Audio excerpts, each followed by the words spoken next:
This is kimono. This is kimono. This is also kimono. This is also kimono. This is also kimono. This is also kimono. Do you see kind of like a pattern?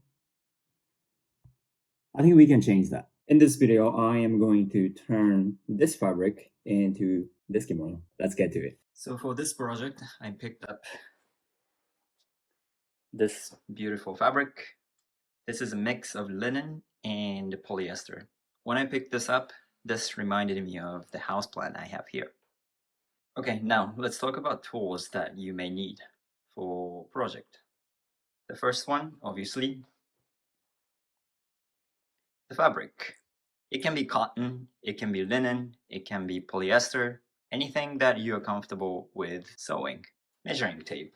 If you do not have measuring tape like this, these type of industrial measuring tape would work. It does the same job, but I highly recommend these fabric scissors,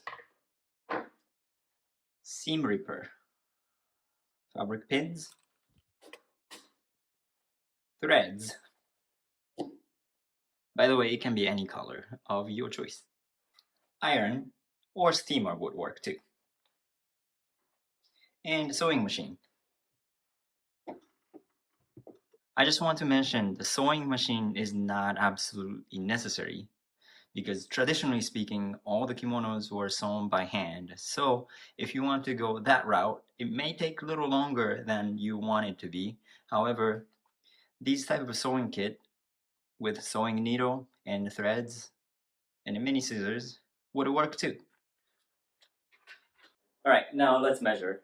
But before I get into it, it's always nice to have someone helping you. But here I will show you how you can achieve measurement. But before that, let me get into the regular clothing so I can actually show you which point to which point you need to measure. Okay, let's measure.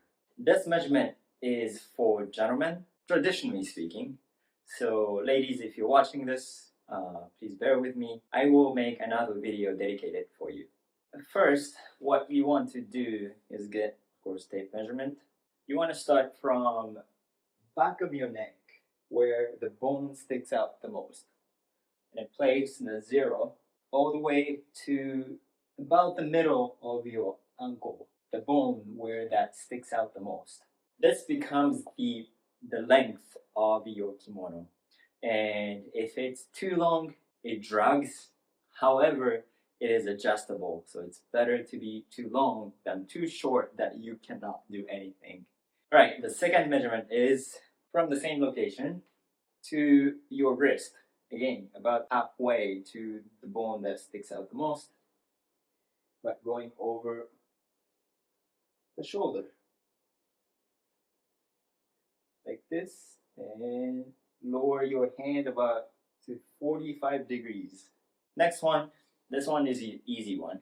It's from shoulder to shoulder. Again, from the shoulder where bone sticks out the most, going over the bone that I've been talking about to the other side of your shoulder. Okay, and the last one is circumference. This one is slightly different from person to person. What you want to do is measure the largest part of your body. It might be hip, it might be waist, it might be actually the chest, whichever it is, depending on your body type. For me, it is around my hip. If you want to get an accurate measurement, I will highly recommend taking accessories off, such as a belt. These are the 4 measurements that you need in order to create your own kimono. Now you have your measurements. Let's do a little bit of math to figure out the cutting patterns. I drew the diagram like this, and you can calculate every single one of them by using the formula that I put on the side. So first, A1 is simply A, which is your length, times 2. And A2, which is length from the tip of the collar all the way to the bottom of your kimono. A divided by 2. B is basically the front part of your kimono. It is B divided by 2.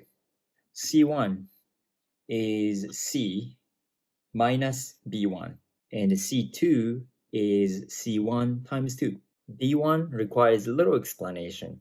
D is circumference of your body, and D1 is basically how loose or tight you want your kimono to be. If you want your kimono to be as tight as possible to your body, then you might want to add just 1 centimeter or 2 centimeters. If you want your kimono to have a little bit of wiggle room, you want to add about a 5 to 6. If you want your kimono to be loose or baggy, then you might want to add a little more. D2 is a little bit of formula. In order to calculate D2, you need a formula as written here. D2 plus D2 plus B1 plus 15 equals D1. D2 might be the most annoying one to calculate. However, it should be simple forward. Once you start plugging all the numbers in, D2 should come out. With all the numbers you know now, let's create a cutting pattern. So the first two patterns that circle in the screen, this will become your front and back part of your kimono. And the measurement is as written in the screen. It's A1 is going to be the length, which is the final length of your kimono times 2. And the width is going to be the D1. The next two patterns drawn in circle is going to be your sleeves. The length is going to be C2 by C1. The next two patterns drawn on the screen with a circle right now are what's called okumi, which is the front part of your kimono that wraps around you. The length is A, the final length of your kimono. And the final width of okumi is always 15 centimeters. So it's basically A by 15.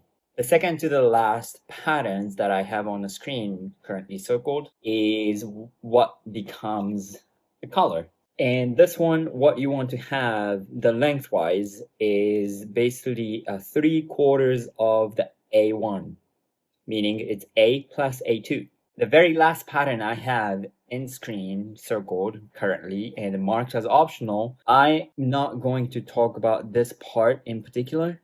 However, if you would like to add this one, this part basically wraps around the back of your collar all the way until about here. I want to mention all the numbers I had on the screen did not include a seam allowance.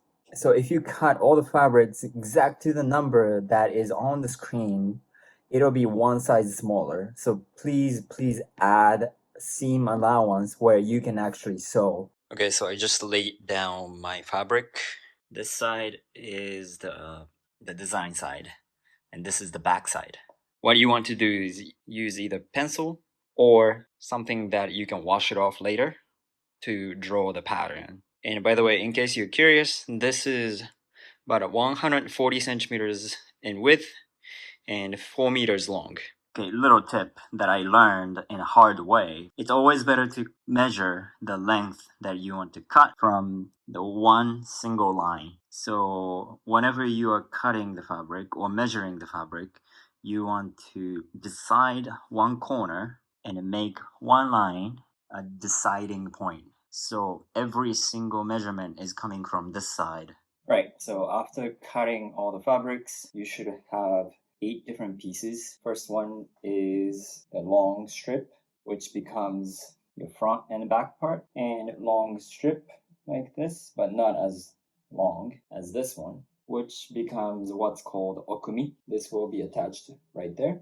And large rectangular pieces, which becomes your sleeves, and strip like this, which will turn into your collar.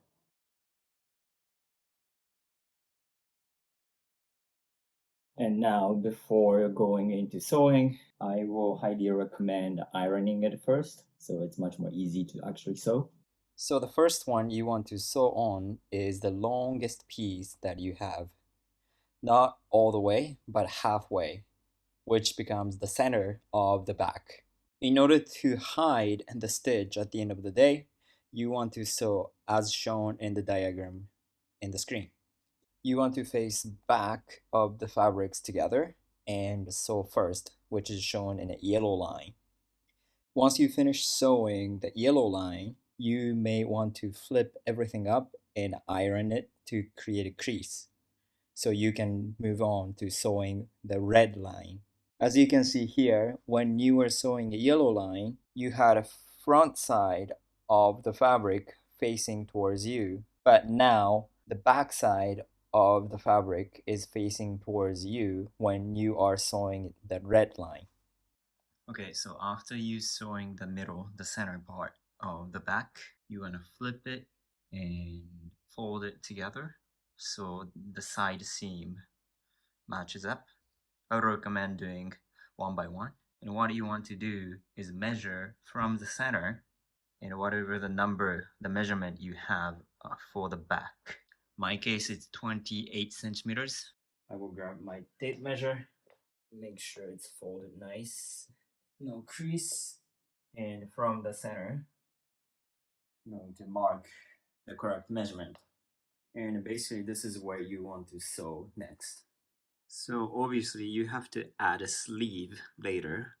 What you want to do is the final sleeve length minus 10 centimeters is what you want to leave without sewing here. After finish sewing red line to red line, blue line to blue line, you want to grab an iron and flip the seam, press it down to create crease. This line will become a sewing line when you are touching the sleeves. Now, this is a sleeve part. You want to take one side of the sleeve, the longest edge, and tri-fold it, iron it, and you want to sew there, as shown in the diagram below. Once you finish sewing, you want to fold it again and iron it just to make a crease here. Now you want to fold backwards, lining up the crease you made. Measure the final length of the sleeve and mark down. Here I am connecting the crease line, shown in blue, and the final length of the sleeve line, shown in yellow, using a rounded object and a pencil to connect these two lines in circle, as shown in red dotted line. Now you can sew starting from halfway point of the blue line, going down to dotted red line and onto yellow line to create the sleeve. Once you finish sewing, you want to take the bottom part of the sleeve as shown in the red circle in the diagram and fold it inwards as shown in the diagram below and sew on top of that. Once you finish taking care of the bottom part of the sleeve, you want to make sure the width of the sleeve is in correct length. Once you measure the correct length of the width of the sleeve, now you want to create a crease. Eventually, this crease line will become the sewing line to attach the sleeve to the main body of the kimono. Now you want to align the crease you made with this crease, but from inside.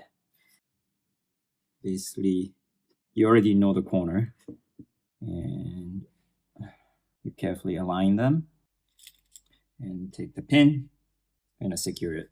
And basically, you slowly adjust without pulling one side or the other. So, and you do the both side. It takes a little patience to complete this section, but once it is done, it is worth it. So be patient, do it slow. There's no need to rush. And you basically have to do both front side and also back side, and then also the other side, so you can attach both sleeves at the same time. If you're worried about attaching the sleeve to the body with a sewing machine, what you can do is grab a sewing needle and thread to pre-attach the sleeve to the body to make sure everything is correctly aligned. Then you can come back to sewing machine and attach the sleeves to the body. Future Masters here. YouTube currently does not allow me to post more than 15 minutes of video, so this is just a part 1 and we are moving on to part 2.